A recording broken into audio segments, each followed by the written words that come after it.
নমস্কার বন্ধুরা, আর কুকিং চ্যানেলে আপনাদের সবাইকে স্বাগত। আজকে নিয়ে হাজির হয়ে গেলাম বাংলাদেশের একটা ভাইরাল রেসিপি নিয়ে, কাসন পোড়া দিয়ে রুই মাছের ঝোল। তো চলুন শুরু করা যাক। আমি এখানে 5 পিস রুই মাছ ভালো করে ধুয়ে জল ঝরিয়ে নিয়েছি। এখন এখানে সামান্য একটু হলুদ দিয়ে দেব, আর দিয়ে দেবো খুবই সামান্য একটু লবণ, মানে 5 পিস মাছে যতটা লবণ হলুদ লাগে আর কি। লবণ হলুদটা মাছের সাথে খুব ভালো করে মাখিয়ে নিতে হবে। খুব ভালো করে মাখিয়ে নিয়েছি। এবার চলে যাব রান্নাতে।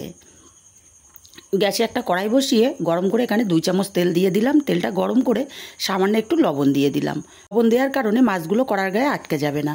এক এক করে মাছ এখানে আমি 3 পিস দিয়ে দিচ্ছি, কারণ কড়াইটা ছোট, সব একসাথে দিলে মাছগুলো ওল্টাতে অসুবিধা হবে।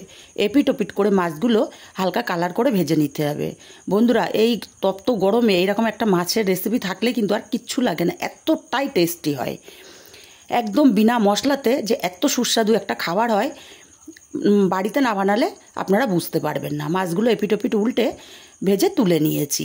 এখন বাকি মাছগুলোও ঠিক একইভাবে ভেজে নেব। বন্ধুরা, রেসিপিটা ভালো লাগলে একটা লাইক দিতে ভুলবেন না। বাকি মাছগুলোও ভেজে নিয়েছি।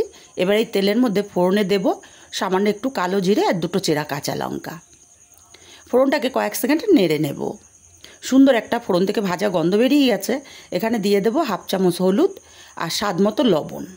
লবণ হলুদটা দিয়ে নাড়াচাড়া করে মিশিয়ে দিয়ে ভেজে রাখা মাছগুলোকে দিয়ে দেব। ভেজে রাখা মাছগুলো দিয়ে দিয়েছি। এখন দিয়ে দেব পরিমাণ মতো জল। আর আমার ক্যামেরাটা অফ ছিল, তাই আমি দেখাতে পারিনি মাছগুলো দেয়া। জলটাকে দিয়ে মাছগুলোকে ভালো করে নাড়াচাড়া করে মিশিয়ে দেব। ভালো করে নাড়াচাড়া করে মিশিয়ে দিয়ে এখানে দিয়ে দেব ঝালের জন্য 3টে চেরা কাঁচা লঙ্কা। ঝালটা অবশ্যই যে যার স্বাদ অনুযায়ী দেবেন। ঢাকা দিয়ে 5 মিনিট রান্না করে নেব। ততক্ষণে কাসন পোড়া মশলাটা রেডি করব। কড়াইতে দিয়ে দেব 1.5 চামচ কালো সর্ষে, আর দিয়ে দেব খুবই সামান্য একটু গোটা জিরে। এবার মিডিয়াম ফ্লেমে ভেজে নেব। দেখুন, নাড়তে চাড়তে সর্ষেগুলো ফুটতে শুরু করেছে। এখন গ্যাসটাকে অফ করে দিয়ে গরম কড়াইতেই নাড়াচাড়া করে আরও কয়েক সেকেন্ড ভেজে নেব। কোনো মতেই সর্ষেগুলোকে পোড়ানো যাবে না। নাড়াচাড়া করে আমি সরাসরি মিক্সচার জারে ঢেলে নেব। ঠান্ডা করে গুঁড়ো করে নেব। আর এদিকে 5 মিনিট আমি মাছের ঝোলটা ফুটিয়ে নিয়েছি। মাছের ঝোলটার মধ্যে আমি ভেজে রাখা গুঁড়ো করা মশলাটা দিয়ে দিলাম। দিয়ে নাড়াচাড়া করে খুব ভালো করে মিশিয়ে দিতে হবে। খুব ভালো করে মিশিয়ে দিয়ে আরও 1 মিনিট আমি ফুটিয়ে নেব। আপনারা যদি আরও বেশি ঝোলটা গাঢ় করতে চান, তাহলে সর্ষের পরিমাণটা আর একটু বাড়িয়ে দিতে হবে। খুব ভালো করে নাড়াচাড়া করে মিশিয়ে আরও 1 মিনিট ফুটিয়ে নিয়েছি। কাসন পোড়া মাছের ঝোল আমার রেডি হয়ে গেছে। এখন ওপর থেকে আমি কিছুটা ধনেপাতা কুচি ছড়িয়ে দেব।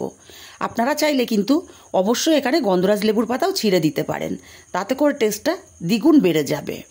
ধনেপাতা কুচিটা দিয়ে ভালো করে নাড়াচাড়া করে মিশিয়ে দিয়ে 5 মিনিট স্ট্যান্ডিং টাইমে রেখে দেব। আমার কাছে এই মুহূর্তে গন্ধরাজ লেবুর পাতা ছিল না, তাই আমি ধনেপাতা ব্যবহার করলাম। 5 মিনিট পর তৈরি হয়ে গেল আমার বাংলাদেশের ভাইরাল রেসিপি কাসন পোড়া মাছের ঝোল রেসিপি। কেমন লাগলো কমেন্ট করে জানাতে ভুলবেন না।